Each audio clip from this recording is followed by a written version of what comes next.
Donc bienvenue les amis à cette troisième partie du tutoriel Excel VBA sur la génération de données aléatoires sous forme d'un tableau. Donc dans la deuxième partie nous avons rempli les colonnes numéro d'immatriculation, nom et prénom et date de recrutement. Donc pour les gens qui sont arrivés directement sur cette vidéo, je vous invite à regarder la première et la deuxième partie pour voir un peu ce que nous avons déjà fait. Donc il nous reste la dernière colonne qui est le département qu'on voudrait bien le remplir. Donc de manière aléatoire, chaque salarié va appartenir à un département, soit RH, soit achat, soit prod, soit IT. Bien sûr, on ne va pas le faire à la main. D'abord parce qu'il y a 1000 enregistrements, donc ça va nous prendre un temps fou. Et deux, parce que c'est un tutoriel Excel, donc normalement ça doit permettre de gagner en temps et en productivité. Si on doit le faire à la main, c'est pas la peine d'utiliser Excel. Voilà. Donc, alors, pour faire ça, ce qu'on va faire, donc, première chose, on va générer des nombres aléatoires entre 1 et 0 sur toute la colonne A. Donc, on génère sur la cellule A3 et après on clique sur le carré noir qui se trouve en bas à droite pour générer sur toute la colonne, comme ça. On va faire du copier et de collage spécial de valeur. Donc j'ai bien expliqué dans la deuxième partie pourquoi on doit faire ça. Et maintenant, on va essayer d'être suffisamment malin pour voir comment on peut utiliser le caractère aléatoire des valeurs de la colonne A pour générer des valeurs aléatoires dans la colonne F qui correspondent à ces départements. Alors si on prend un numéro, une valeur de n'importe laquelle de la cellule A, on sait qu'elle est comprise entre 0 et 1. C'est la première information que nous avons sur ça. Mais si on décide de segmenter ce segment 0,1, par exemple, en 4 parties. Alors, on va faire un petit schéma pour expliquer ça. Alors, on va dire par exemple, si on va considérer de 1 de 0 par exemple à 0,2 à 0,25 par exemple, ça c'est le premier intervalle. Deuxième intervalle 0,25 à 0,5 par exemple, et 0,5 à 0,75 et tout ce qui est supérieur à 0,75. Donc 0,75 à 1. Voilà. Donc n'importe quel nombre de cette distribution là, de ces nombres aléatoires, il peut se retrouver dans un de ces intervalles là. Il peut se retrouver entre 0,025, s'il n'est pas ici il sera là, s'il n'est pas là il sera là, s'il n'est pas là il sera là. Donc on est sûr que ces nombres ils appartiennent à un de ces 4 intervalles. Et bien c'est ce qu'on va utiliser, c'est ce qu'on va exploiter pour générer le nombre le département de manière aléatoire. On va dire que si la valeur par exemple de A2 elle est dans 0,25, on va choisir RH. S'il est dans le deuxième intervalle, ça va être achat. S'il est dans le troisième, ça va être prod. Et s'il est dans le quatrième, le dernier, ça va être de l'IT. D'accord? Donc voilà, c'est en gros la logique générale. Donc on a choisi 4 intervalles parce que nous avons 4 départements. Si on avait 10 départements, on va essayer de faire 10 intervalles, 0,01, 0,1, 0,2, etc. Et donc c'est toute l'astuce de cette solution.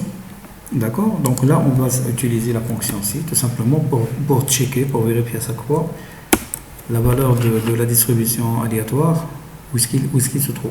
Donc là, par exemple, on va faire ça pour la première cellule. Donc si A3 il est supérieur à 0,75, ben, on va dire que ça va être RH par exemple.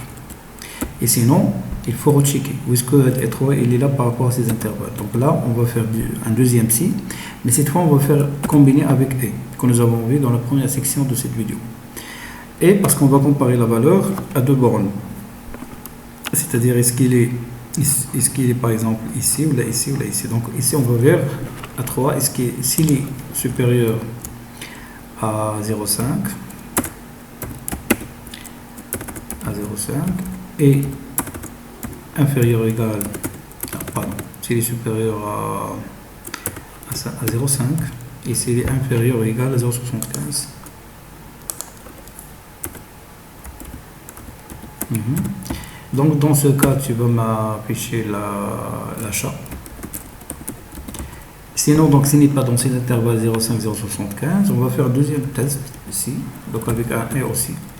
Et là, on va vérifier s'il n'est pas dans le troisième intervalle, c'est-à-dire strictement inférieur ou égal plutôt à 0,5 et supérieur strictement à 0,25. Et si cette condition est vérifiée, ben on va faire prod, le département de prod. Sinon, on va faire un dernier test. Et là, bon, c'est pas la peine de faire le dernier test parce qu'il s'il n'est pas là, il doit assurément être dans 0,025. Et dans ce cas, on va lui demander juste de me mettre ici. Et on va fermer les parenthèses. Donc, il faut faire attention avec les parenthèses pour être sûr que vous avez tout fermé. Voilà. D'accord? Donc là, vous voyez que la valeur de A3, il est comprise entre 0,75 et 1. C'est pour ça qu'il m'a affiché RH. Donc là, vous voyez dans la barre ici des fonctions, le détail de cette formule. Il peut paraître un peu intimidant au départ, mais quand on comprend la logique de si et de et, bon, ça devient assez facile à manipuler par la suite. Très bien, donc là, nous avons fait ça pour la cellule F3, et là, on va généraliser sur toute la colonne F. Voilà. Donc là, il nous a généré automatiquement le nom des départements entre les 4 choix possibles, RH, achat, prod et l'IT. Voilà, donc j'espère que c'était assez clair, que c'était assez intéressant. Si vous ne voulez pas forcément afficher ces deux premières colonnes, vous pouvez même, je pense, la B, vous pouvez la supprimer, il n'y a pas de problème. Par contre, là, il ne faut pas la supprimer parce qu'il sert à alimenter la colonne F. Si vous ne voulez pas afficher le contenu, vous pouvez utiliser une petite astuce. Vous faites du formatage de cellules personnalisé et là, vous faites 3 points virgule. Et donc là, ça n'affiche plus le contenu de cette colonne, mais le contenu, il est là, il n'a pas disparu. Parce que si vous cliquez ici, vous retrouvez les valeurs. Vous pouvez également appliquer un petit filtre à cette liste, à cette sélection. Donc, CTRL SHIFT L. Sinon, vous pouvez utiliser ici filtre du menu de données. Et là, on peut par exemple filtrer sur les départements. Par exemple, on peut faire du filtrage sur les dates en fonction des années, en fonction de. Il y a aussi un filtre chronologique très intéressant qu'on peut aussi exploiter. Bon, là, apparemment, j'ai pris.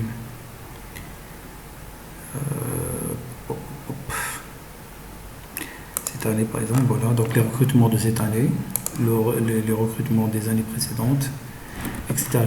Bon, donc vous voyez un peu la logique, comment on peut exploiter tout ça. Pour l'affichage, vous pouvez bloquer on va faire affichage, figer les volets, pour maintenir l'entête qui s'affiche toujours. Bon, ça c'est pas l'objectif de l'exercice, c'est des extras. Mais bon, j'espère que c'était assez clair, que c'était assez intéressant. N'hésitez pas à réagir dans les commentaires, je me ferai un plaisir de vous lire.